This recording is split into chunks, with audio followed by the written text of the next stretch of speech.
experience would be I deposit, let's say $100 to the MaMa app. What can I do then?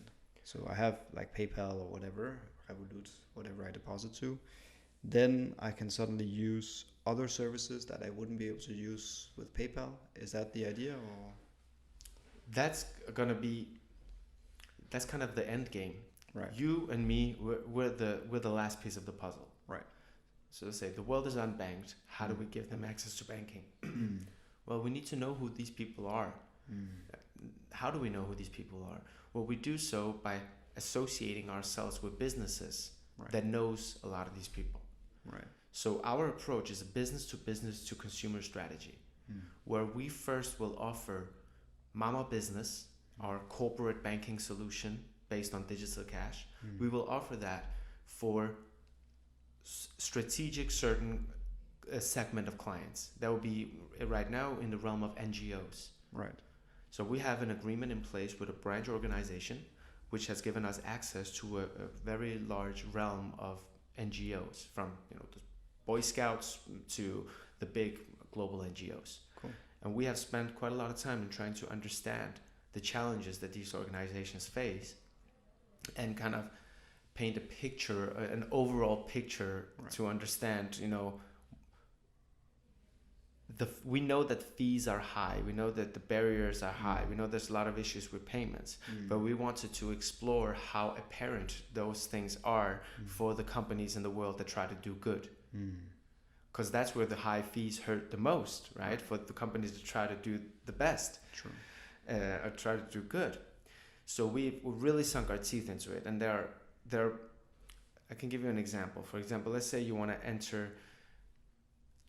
to enable banking solutions for communities in the Philippines, right? Or Filipino sailors. Right. How would you do that? Fishermen in the Philippines, right? Well, there are organizations that hires or employs fishermen or sailors. Maersk, they have, I think I read 100,000 sailors from the Philippines that work on their boats for a long period of time. Now, they're not fishermen, they're sailors. Right. But the way that these guys are getting paid is by cash when they dock in Miami. And they go to Western Union, and then they wire the money back home to Manila or whatever the family lives in the Philippines. And pay an obscure amount. And the family goes and withdraws the money in cash, and then they have cash, which is insecure, and they have to figure out other solutions. Right. So they might download GrabPay, which is an app they use. And then they go to a shop and deposit the money into Grab, and Grab takes a small cut of that. So in the end, the person who should actually receive the money, is in the case of remittance payments, they lose so much of the money they should have received in fees. Exactly. Yeah. So we have various use cases that we're looking on, from feeding bananas to orangutans in Borneo. This is some of the challenges that Save the Orangutan are dealing with. To how do you pay the person who brings the face masks on a tuk-tuk in the Philippines who drives, and you have to pay them, or blankets for a hospital? How does Red Cross, how does an employee on the ground actually exit and get money that they can use to pay for the medicine that some person brings? And we really try to understand these global challenges. Right. And we have designed a model where we initially go through the businesses and their needs, and then in the end, the incentive for you and me to enter the ecosystem will come from the business. Yeah. So you and me will join MaMa or Digital Cash when Red Cross says, donate $10 using Digital Cash and we'll plant a tree in your name, or we'll use the savings to buy books for this child, or whatever, because every single person that they recruit or convert into paying with Digital Cash would essentially be a huge saving for Red Cross. So the modules, the extensions to the MaMa ecosystem will be what convinces us and regular folks to download MaMa. Not necessarily its core features, but because now you can you have your Oyster card or your travel card or your reward app or your whatever. You can have it all in one place. Right. But each module can be an onboarding vehicle for its own segment of people. Right.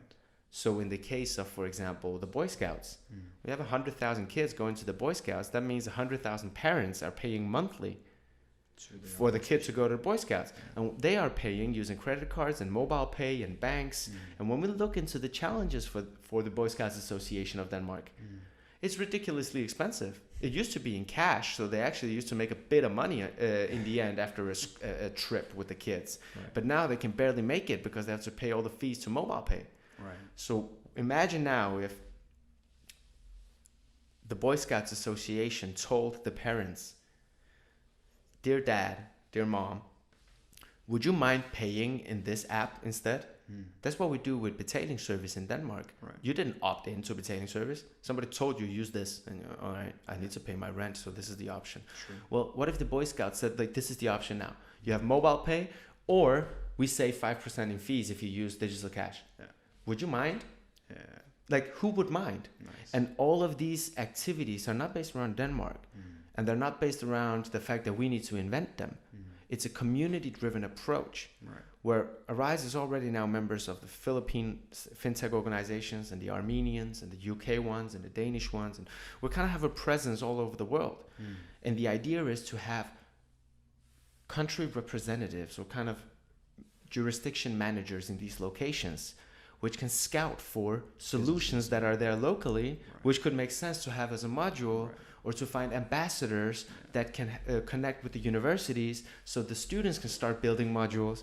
And the idea is to really create, like WordPress. Like WordPress doesn't invent these plugins. No. Other businesses do, based. and communities do. Yeah. That's kind of the ideology and the mindset.